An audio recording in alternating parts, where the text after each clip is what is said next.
తెలంగాణలో ఎస్ఐఆర్ ప్రక్రియపై కాంగ్రెస్ అధిష్టానం దూకుడు పెంచింది. ఇటీవల జరిగిన జూమ్ మీటింగ్ ద్వారా ఎమ్మెల్యేలు, ఎంపీలు, కార్పొరేషన్ చైర్మన్లకు సీఎం రేవంత్ రెడ్డి, పిసిసి అధ్యక్షుడు మహేష్ కుమార్ గౌడ్ సూచనలు చేశారు.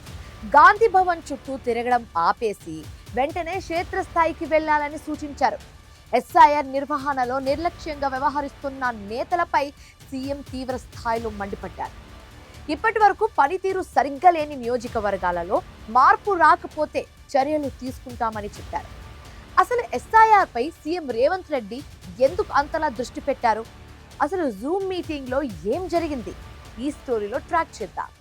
తెలంగాణలో జరుగుతున్న సర్ ప్రక్రియపై CM Revanth Reddy, deputy CM బట్టి విక్రమార్క, పిసిసి అధ్యక్షుడు మహేష్ కుమార్ గౌడ్, రాష్ట్ర వ్యవహారాల ఇన్ఛార్జ్ మీనాక్షి నటరాజన్ మరియు ఏఐసిసి కార్యదర్శి సచిన్ సావంతులు, మంత్రులు, ఎమ్మెల్యేలు, ఎమ్మెల్సీలు, ఎంపీలు, నియోజకవర్గ ఇన్ఛార్జీలు, సర్ కోఆర్డినేటర్స్తో జూమ్ మీటింగ్ నిర్వహించారు.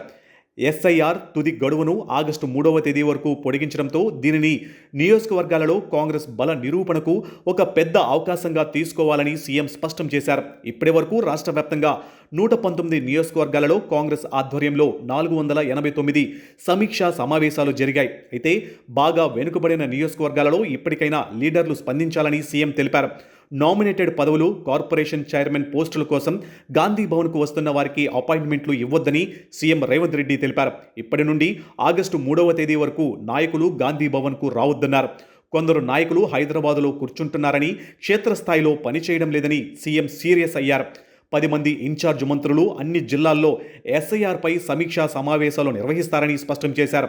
ఎంపీలు పార్లమెంటు సమావేశాలలో ఉన్నా కూడా ఎప్పటికప్పుడు సమీక్షలు జరపాలని సూచించారు.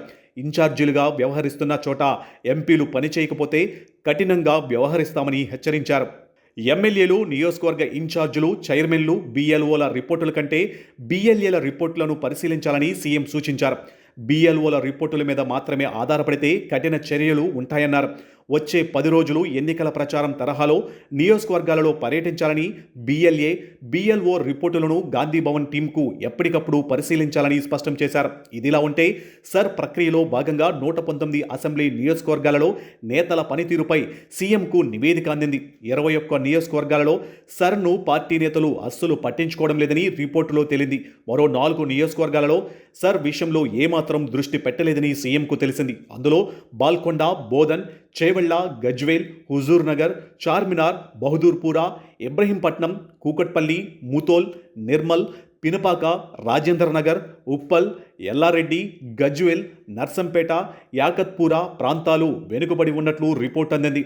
ఇక ఆలంపూర్, ఆర్మూర్, ఆసిఫాబాద్, బహదూర్పూర్ నియోజకవర్గాలలోని నేతలు సర్ను పట్టించుకోవడం లేదంట. అయితే ఈ నెల 30వ తేదీన మళ్లీ పూర్తి స్థాయి సమీక్ష నిర్వహిస్తామని, అసెంబ్లీల వారీగా నివేదికలు తీసుకుంటున్నామన్నారు. పిసిసి అధ్యక్షుడు మహేష్ గౌడ్, డిప్యూటీ సీఎం బట్టి విక్రమార్క మరింత బాధ్యత తీసుకుని ఇన్ఛార్జ్ మంత్రులు, ఎమ్మెల్యేలు, పార్టీ ఇన్ఛార్జీలను సమన్వయం చేయాలని సీఎం తెలిపారు. ప్రతి ఒక్కరూ ఎస్ఐఆర్పై సీరియస్గా దృష్టి సారించి బాగా పనిచేసే 100 మంది బిఎల్ఏలకు రాహుల్ గాంధీని కలిసి ఫోటో దిగే అవకాశం కల్పిస్తామని చెప్పినట్లు తెలుస్తుంది.